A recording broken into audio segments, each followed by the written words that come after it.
E aí pessoal, bem-vindos ao canal Globe Globe. No vídeo de hoje a gente vai comentar um pouco sobre pressão atmosférica e termodinâmica e eu vou provar como o modelo da Terra plana não se adequa às previsões e às evidências experimentais e que, portanto, a Terra é de fato uma bola molhada giratória andando pelo espaço.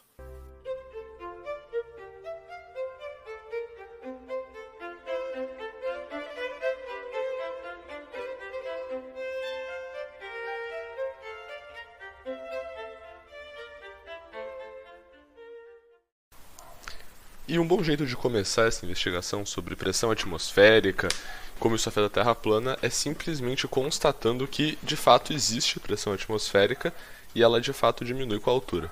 Aqui tem um vídeo do Manual do Mundo, no qual ele está viajando de avião, ele pega uma garrafa PET de água de 500 ml e ele fecha ela no avião, lá em cima, sei lá, a uns 10 mil metros de altura.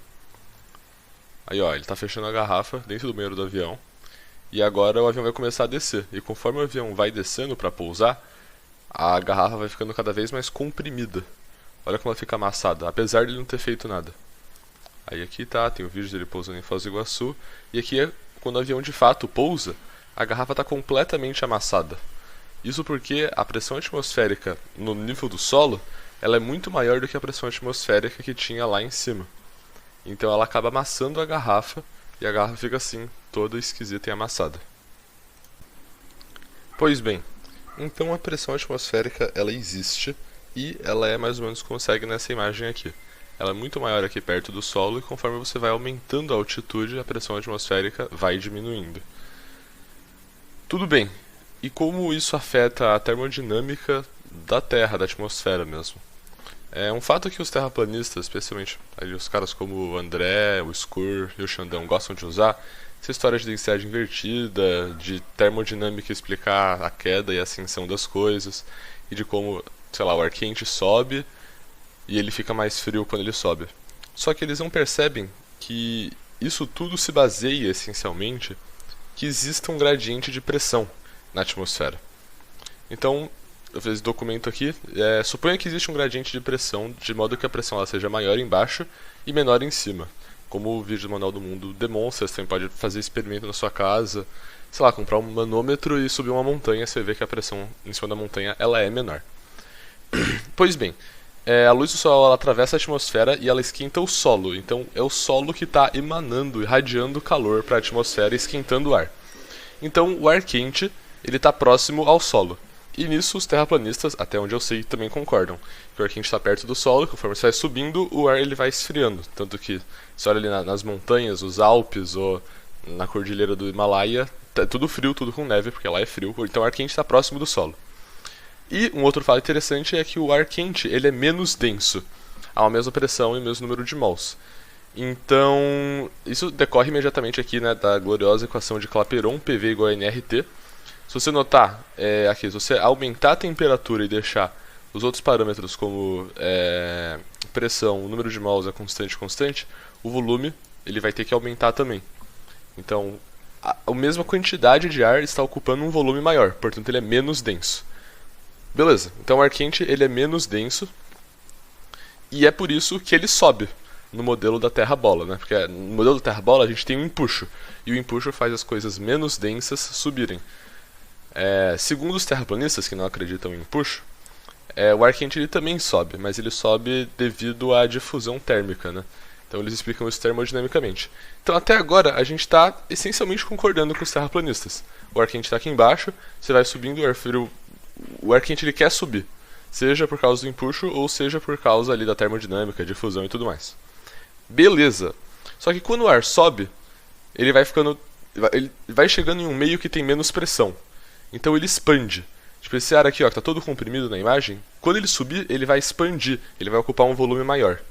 Ao expandir, a termodinâmica nos diz que o gás realiza trabalho, que eu estou aqui denotando pela letra W do inglês. E esse trabalho ele é positivo. O trabalho formalmente seria integral ali PDV, né? Só que aproximadamente, o trabalho ele meio que significa você pegar a pressão que o gás está e multiplicar pela variação do volume. Como eu disse, o gás está expandindo, o volume dele está variando positivamente, ele está aumentando de volume.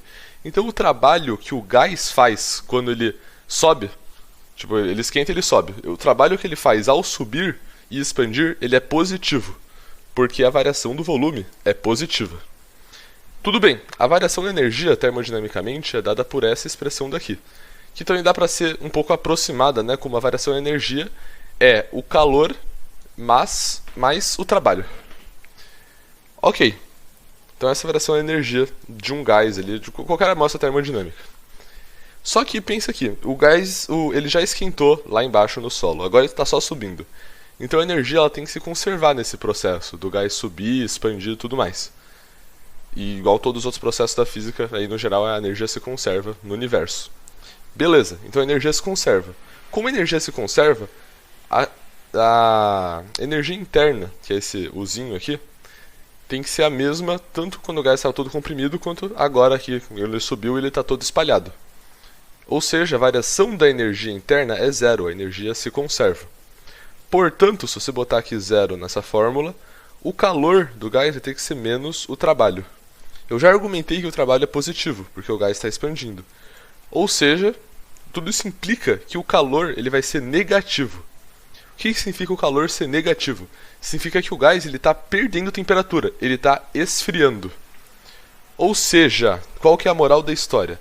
Justamente porque a gente tem esse gradiente de pressão na atmosfera, o gás ele esfria quando ele sobe.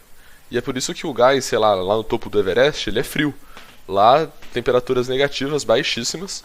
E é tudo explicado termodinamicamente. E eu acho que até aqui, um terraplanista também concordaria comigo. Eles gostam bastante de termodinâmica. Aqui eu não estou fazendo nada de outro mundo. E é isso.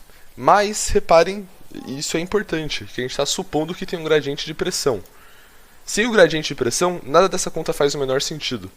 Você não consegue explicar por que o ar ele esfria quando ele sobe.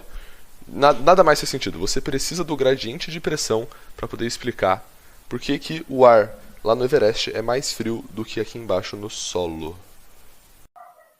Bom, mas uma dúvida que muitos terraplanistas parecem ter é se existe uma pressão, uma atmosfera na Terra, como que essa atmosfera não é sugada para o vácuo do espaço? Então, por exemplo, aqui tem uma imagem, né, que tem a Terra, que tem uma pressão ali de uma atmosfera aqui no nível do mar, e uma pressão de zero lá no vácuo do universo. Como que todo esse ar ele não é puxado como se fosse um aspirador de pó? Bom, para responder essa pergunta, eu vou pegar aqui esse vídeo que eu achei no YouTube do MiQuest, onde ele faz uma simulação muito interessante. Aqui ele tem, por exemplo, uma sala, sei lá, que metade dela está cheia de ar e a outra metade não tem ar. Daí o que acontece, né? Como se fosse a situação análoga à da Terra, onde aqui tem a atmosfera e ali tem o vácuo. Assim que você dá o play na animação, todo esse ar ele tende a se espalhar. É realmente intuitivo você pensar que o vácuo do universo sugaria toda a atmosfera da Terra para fora. Só que ao mesmo tempo, se você tem essa bagunça, nesse vídeo aqui ele pergunta o que acontece se eu colocar um planeta no meio de todos esses átomos. Então ele simulou um planeta e simulou a atração gravitacional que esse planeta teria em todas essas moléculas de ar. E esse é o efeito. Assim que você bota o planeta, as moléculas de ar elas são atraídas gravitacionalmente ao planeta, e o que forma é algo realmente parecido com a atmosfera da Terra, onde você tem uma densidade muito maior de moléculas de ar perto do planeta do que fora. Aqui ele acelerou um pouco a animação para poder estabilizar um pouco mais o sistema dele.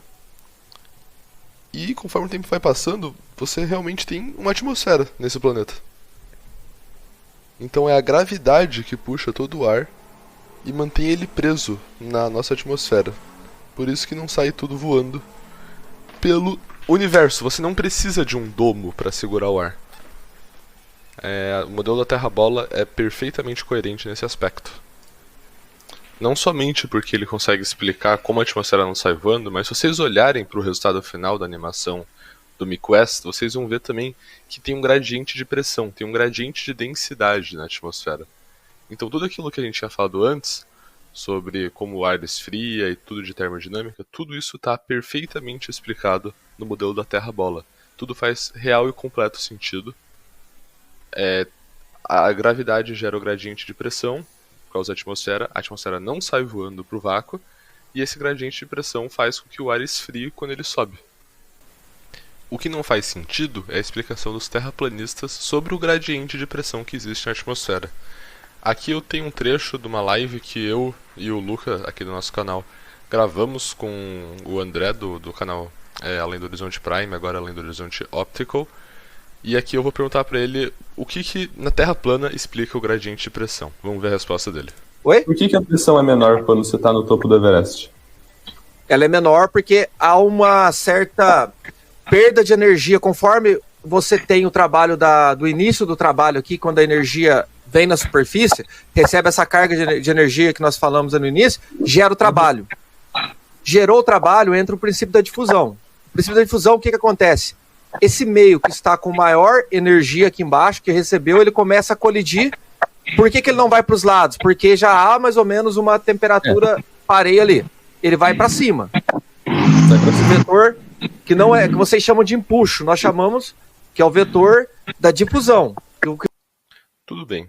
Na fala do André, ele foi bem confuso. Ele não usou a definição científica e física de trabalho. Ele estaria... tem que aprender ainda algumas coisas, mas para quem não reparou, essencialmente a explicação dele é que a pressão é menor lá em cima nas grandes altitudes porque lá tem menos energia. Mas eu já provei antes que lá só tem menos energia ou menos temperatura, o ar ele só esfria quando ele sobe por causa do gradiente de pressão. Então a explicação do André e dos terraplanistas é completamente circular. Cheguei até a fazer uma imagem aqui no Paint só para demonstrar o quão ridículo é ser terraplanista. Você percebe que uma coisa explica a outra num ciclo vicioso infinito. Isso não pode acontecer em nenhum tipo de teoria minimamente científica ou sequer filosófica. Enquanto isso, para nós, pessoas normais que acreditamos que a Terra é uma bola, a explicação ela é linear, perfeita, você só tem que admitir que a gravidade existe e que a Terra é uma bola. Bom, se tudo isso já não bastasse para o terraplanista, ainda é possível provar termodinamicamente que o domo explica de uma maneira ainda pior do que a gravidade o gradiente de pressão. Por que isso? Porque dá para provar, e isso é um dos postulados praticamente da termodinâmica, é assim, um fato fundamental da física, que se você tiver um recipiente fechado, a pressão dentro dele é constante. Como o domo na Terra plana é um recipiente fechado, a pressão dentro dele tem que ser constante. Não pode haver um gradiente de pressão dentro do domo da Terra plana. Simplesmente não faz o menor sentido. A única coisa que permitiria um gradiente de pressão seria algo análogo à gravidade, porque aí já está fugindo do estudo da termodinâmica, você tem que colocar mais variáveis nas suas contas. Termodinamicamente, se não existisse gravidade, olha, aqui eu estou aberto o livro do Kallen, de termodinâmica e uma introdução à termoestatística, e ele prova que na condição de equilíbrio mecânico, isso é, de equilíbrio de pressão, que ele demonstra tudo bonitinho, as pressões em quaisquer dois pontos desse seu sistema têm que ser iguais. Isso decorre da igualdade das temperaturas também num sistema fechado, mas isso ele prova um pouco antes. Então, de todo jeito, termodinamicamente, a pressão dentro do domo tem que ser constante. Aqui ele prova que as temperaturas são iguais. Isso aqui é mais ou menos o que? Lá pelas páginas 45 do livro do Kallen. Mas o ponto para o terraplanista é a pressão dentro do domo tem que ser igual. Você não somente não tem de onde partir para explicar o gradiente de pressão, mas o simples fato de existir um gradiente de pressão é completamente contraditório com a física básica. Isso aqui é termodinâmica, mas com estatística, tipo mecânica estatística, também dá para provar que a pressão ela tende a ficar igual no recipiente fechado. O domo ele só não é um bom modelo, ele não serve para nada. Ele falha em todos os aspectos possíveis. E é isso, mais aí uma evidência de que a Terra é uma bola. Então, só para concluir o vídeo, o resumo da ópera é sempre o mesmo. A Terra é redonda, a Terra plana não consegue explicar nada. O simples fato de existir um gradiente de pressão já é completamente contraditório com a teoria da Terra plana. Para explicar o gradiente de pressão na teoria da Terra plana, você tem que recorrer a argumentos circulares. Não tem como escapar da existência da gravidade. E é isso. Nem no que os próprios terraplanistas, como o Scur e o André, se propõem a explicar melhor, como a termodinâmica, nem isso a Terra plana consegue ser minimamente frutífera com uma teoria científica. E é isso aí então, pessoal. Novamente a gente percebe que a teoria da Terra plana cai por terra. Como sempre, todas as referências, os livros e os vídeos que eu usei nesse vídeo vão estar na descrição do vídeo. E muito obrigado pela atenção. Espero vocês aí no próximo vídeo do Globo Globo. Valeu!